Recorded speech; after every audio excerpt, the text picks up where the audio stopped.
Hello everybody, it's the Historical Gamer once again, and today we're returning to Sid Meier's Gettysburg, the 1997 smash hit and one of the best war games of all time, even though it was released over 21 years ago. We're playing through, this is part, 4 now, of our Let's Play series, playing as the Confederacy, playing through this entire battle, one scenario at a time, and so far we're 0 for 3. We've lost every single battle so far, one of them a marginal defeat, so we just barely failed in Early's attack on Howard's flank, which would have allowed us to have the historical Battle of Gettysburg. Unfortunately, because we lost that battle, we don't get the historical Battle of Gettysburg. We lost at McPherson's Hill, we lost at Oak Hill, we lost at Blucher's Knoll, and as a result, we're going to have a more aggressive Union, perhaps, on July 2nd. This was taken from a live stream from a few days ago, but we're going to go ahead and jump back into the battle and see what this fight has in store for us. Because frankly, I'm not really sure. When you lose the first three scenarios, things look a little bit different than they did historically. So let's jump in, get the briefing, and figure out where we're going. I'll jump back into the live stream, and I'll catch you guys at the end. My corps is arriving on the field even now, after a long day's march to Gettysburg. They are tired, but will soon be ready for duty. Good, General. As you know, today was nearly a disaster for the Confederacy. Those people fought better today than they have since Malvern Hill. I am glad that you and your men are here. Yes, sir. The reports I've gathered indicate the Federals are strong here and getting stronger. Yes. I fear that tomorrow we will find ourselves on the defensive, so you must be prepared for an attack to our right. Move your corps as early as possible to the right, into this area. Take up a strong position and be prepared for an attack. Yes, General. In the morning, we'll be ready. Well, that was a disastrous first day. Although, to be fair, the disaster wasn't maybe as bad as it might seem, because, again, it was 2 tacticals and a marginal, and there were no decisive actions, so I still think we can win pretty big victory here before this fight is up. With that being said, I also didn't use any cheat codes, so maybe I should start doing more of those. Let's get Barksdale's men forward. This is a weird battle, I think. I believe I've kind of got to both be on the offensive and the defensive. So, whatever that's worth. Take that house as well.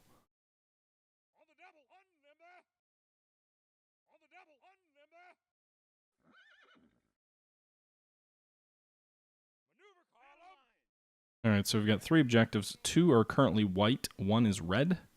The game's briefing makes it sound like we're on the defensive, but I don't know if that's true or not.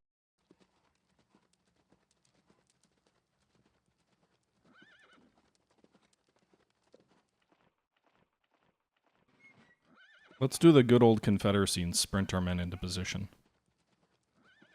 And maybe we will cheat. Maybe.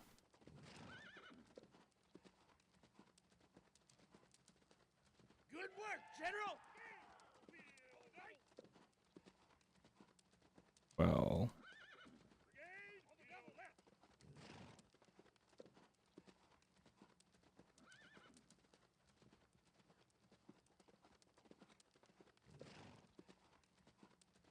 it's funny, the Confederate name, the Confederate cheat code for eliminating stress or fatigue is Jackson. Who would have guessed? I haven't used it yet, just saying.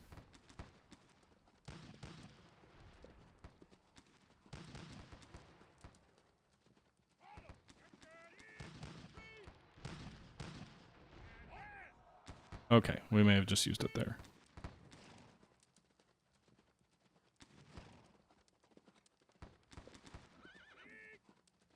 I don't know what obliquing does.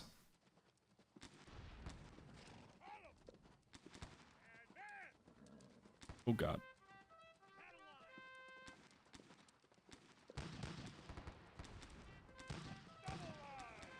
Sir, we'll get it back! Alright, so they took the Bexar house. We've got the Pfizer and the Warfield.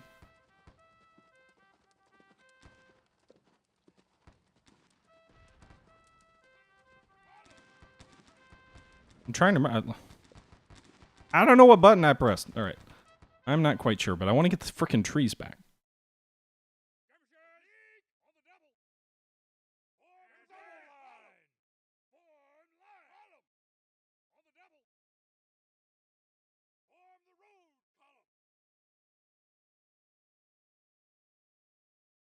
I don't know what I am doing. I'm just hitting random buttons. Hurrah! All right. Battle line.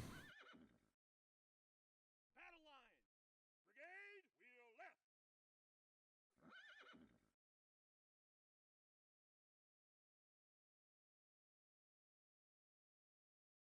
Ah. Did I do it? I got it. Yes. Charge!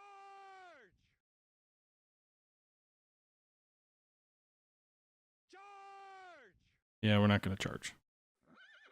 Everybody, you're going to halt. You're going to form the line that I want you to form. Federals are double quicking in as well. Brigade, wheel left.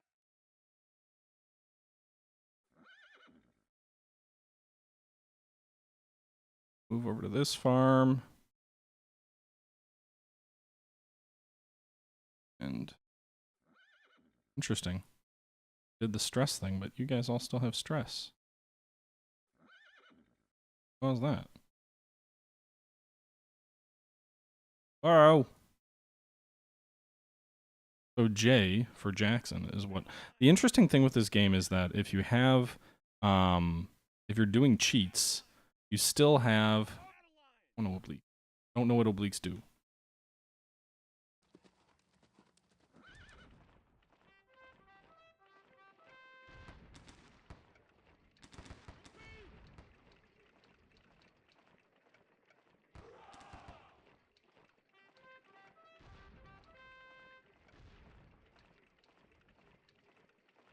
So confusing. So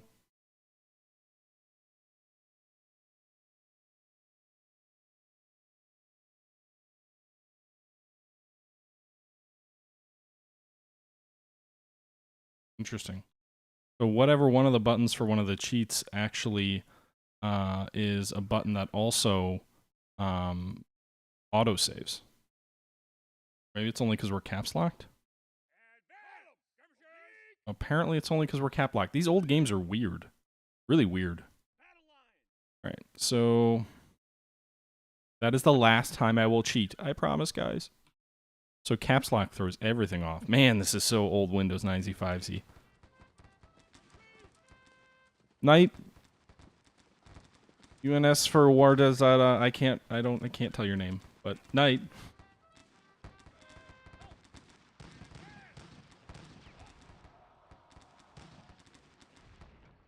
Alright, so the Federals are approaching Warfield Ridge. Reporting, General. Reporting, General.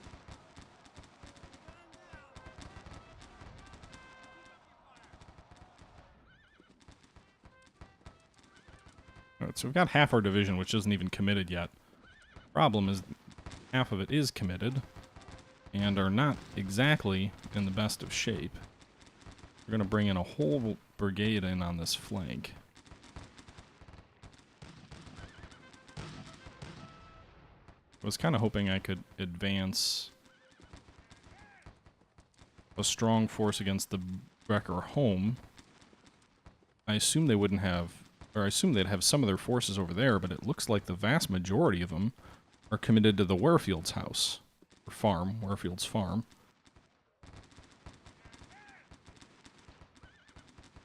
Got 4 regiments in firing here on this flank.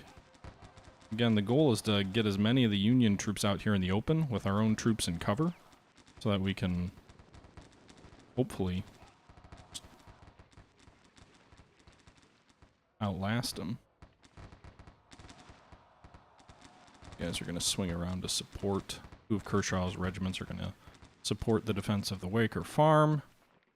Meanwhile, Sims, his unit's moving into place.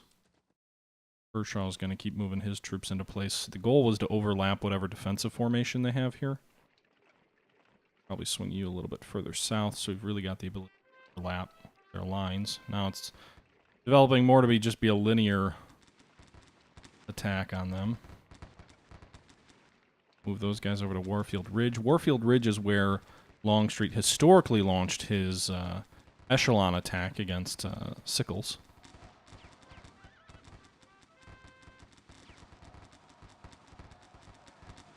You can see they're massing considerable strength.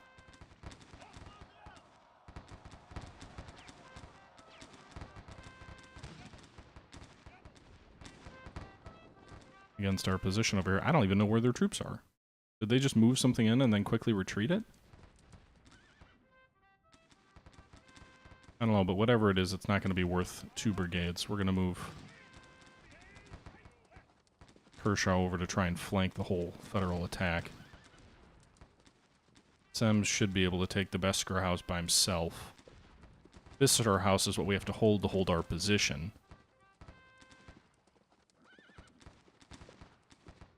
Reporting, General.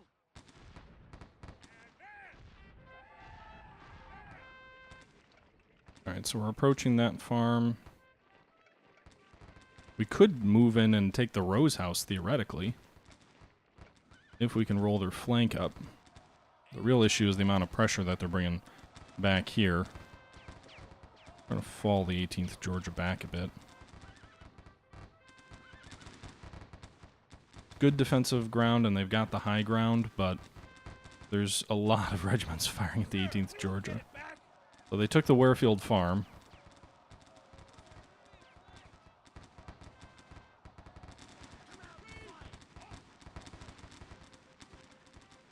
Reading.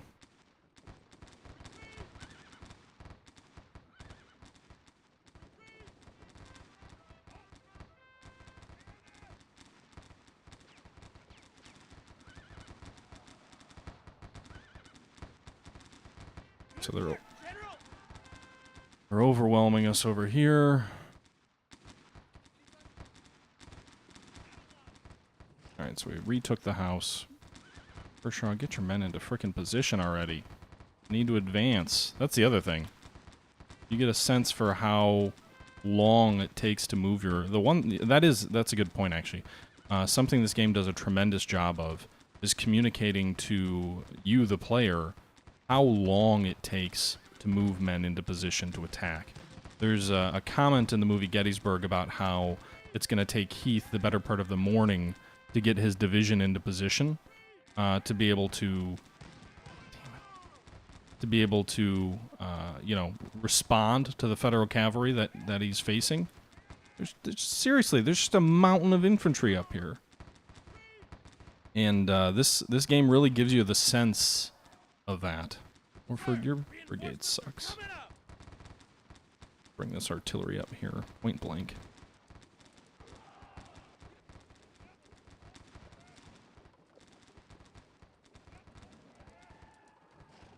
I could really use some more infantry.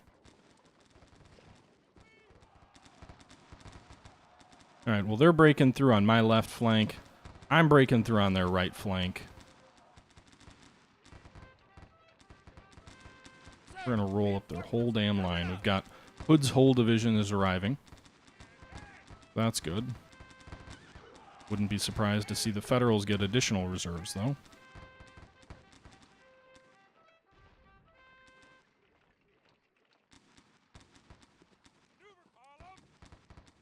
Hood, McClaw, Robertson.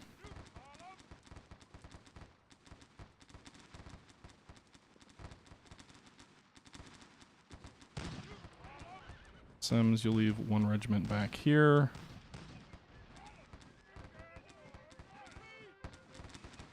51st Georgia's gonna move over this way. We're detaching them from Semmes's command.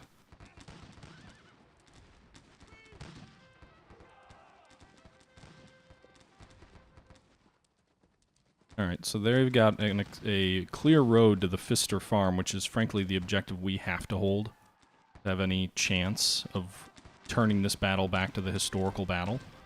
But we're also in relatively good shape on the other flank with these infantry starting to roll up the Union units and also routing several of them.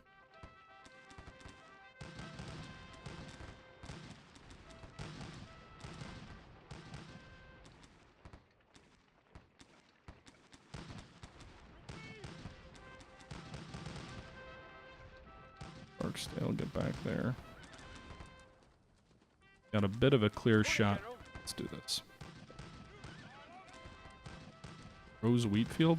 More enemy reinforcements are coming in, so the Rose farm probably will not be taken by us. It looks like they have a division coming in. Meanwhile, they're routing all that artillery I just threw forward.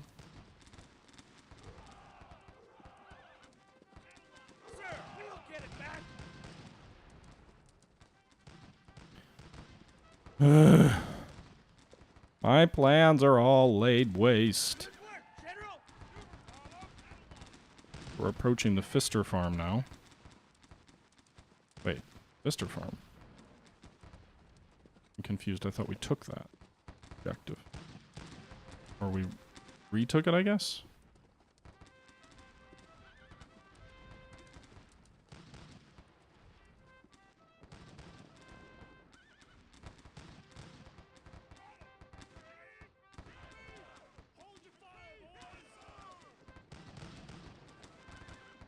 You know the interesting thing? Now that Warford's like whole brigade is back.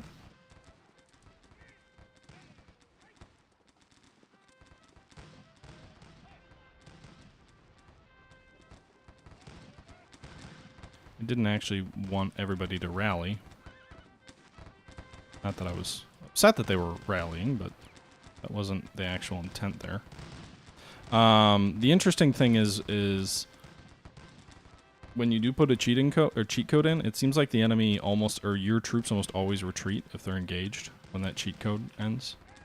But yes, for the second time in this battle, I have used the cheat code. A filthy cheater.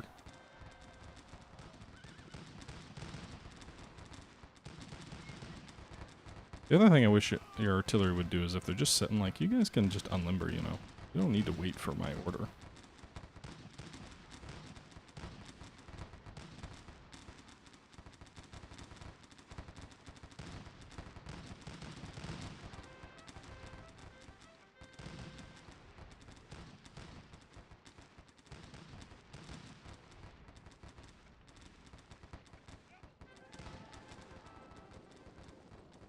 Hey, we routed somebody. It's a miracle!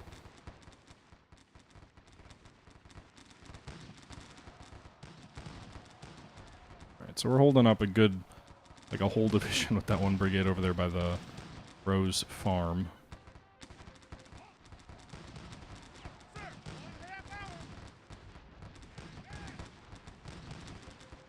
Half hour, eh?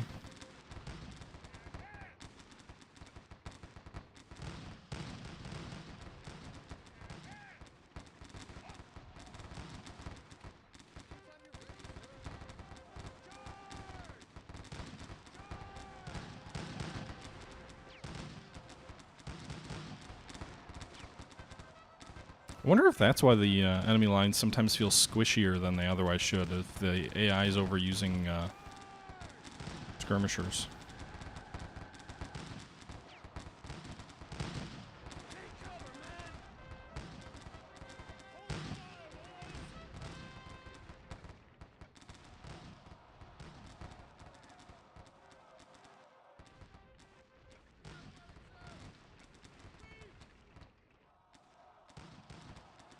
Alright, so these reserves came up and stabilized the front. Trying to break through to get to Warfield Farm. But it just seems like the enemy's got so many damn men.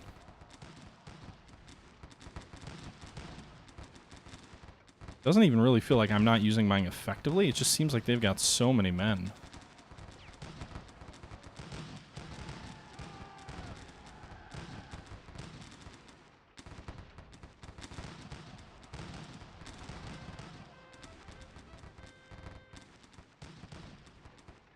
Like, Jesus, dude.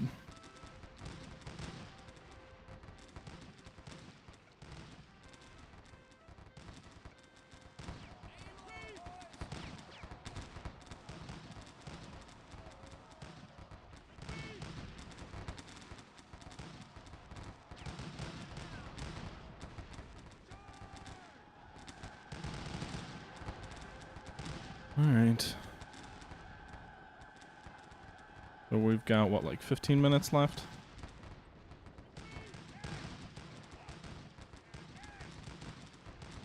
Trying to break through this invincible line of endless blue. I really should just play on an easier difficulty. That would probably be the smarter thing to do.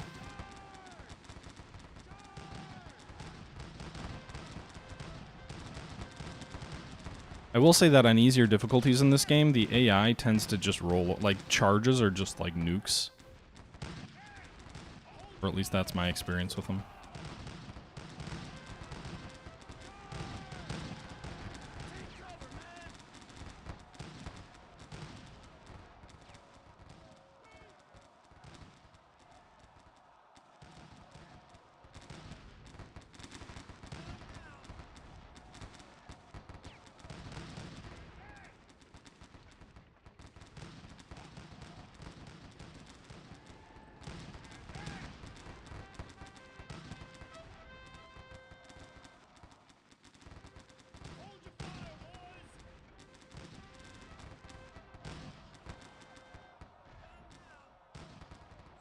Got the Pfister and we've got the Besker house. The enemy's got Warfield and Rose house. So they've got 14 victory points to our 10.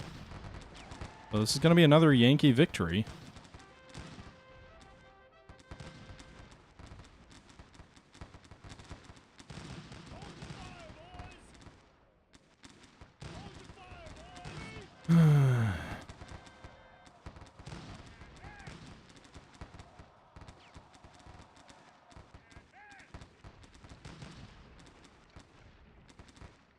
Maybe I shouldn't have gone for that southern objective and should have just focused everything on the Warfield.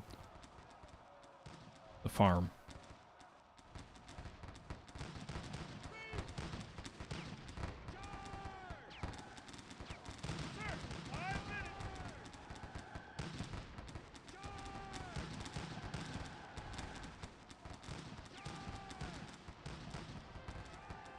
Hey, we approached the farm.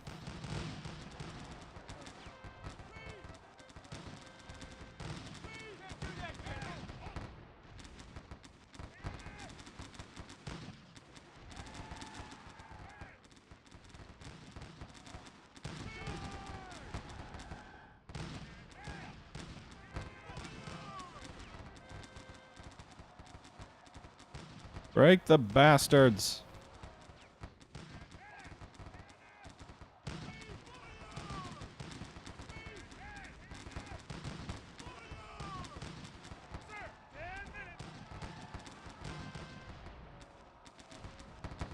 I think we just drove back a sizable number of those regiments that were in the middle there.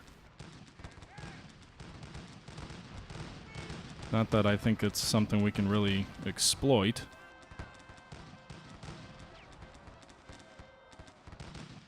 We might be able to just maybe we can hang in there close enough to the objective that it doesn't give it to them.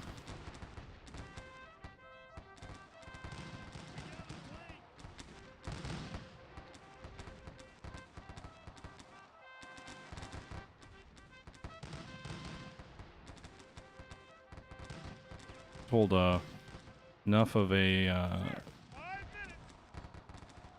toehold on the ridge that it'll take it away from them and have it be a neutral spot, and then, you know, we win on victory points the other way. Of course, the one thing that I'm not really factoring in here is casualties. Likely are very high on our troops here.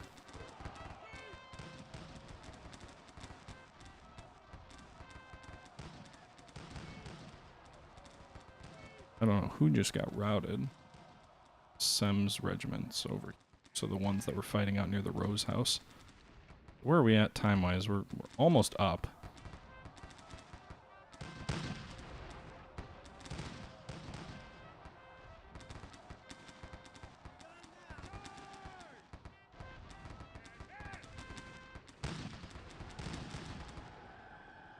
Alright, so that's the end of the battle.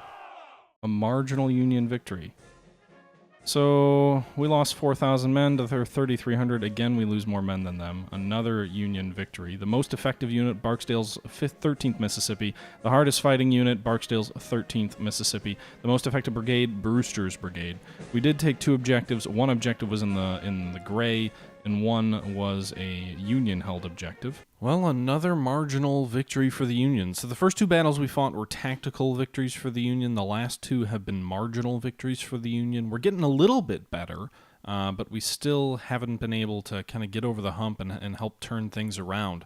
The victory there for the Union means that the next battle is going to be do or die. I hate to keep showing you guys defeat after defeat after defeat, but this does demonstrate the dynamism that the campaign allows. With that being said, though, as I mentioned, the next battle is going to be a do-or-die battle. If we lose the next battle, then we will be on the verge of a decisive Confederate defeat at the Battle of Gettysburg. And decisive defeats in this game, the way that's really described is the type of battle that never happened, at least not to the very end of the war. A decisive defeat is a battle where you destroy the enemy army, where the end result is the surrender of either the Army of the Potomac or the Confederate Army in Northern Virginia. Individual scenarios don't need to be that decisive to be considered decisive, but the overall victory, to be decisive, you've got to bag the army. So if we don't win this next battle, we will be on the verge of that. Now, if we win the next battle, I think we can kind of get ourselves safely into a tactical defeat area, where the third day's fight would basically be something like Pickett's Charge. But this next battle, if we lose it, essentially our supply line will be under assault by the Union, our line of retreat will be under assault, and the final battle will just be a rearguard action to determine whether the Army can get away or not. With that being said, we will. That's kind of putting the cart before the horse. We'll see what happens in this battle, and that will define what happens in the follow-on. So, with that being said, that's enough of me rambling. I appreciate you all tuning in once again to another episode of Sid Meier's Gettysburg as the Confederacy in our Let's Play here.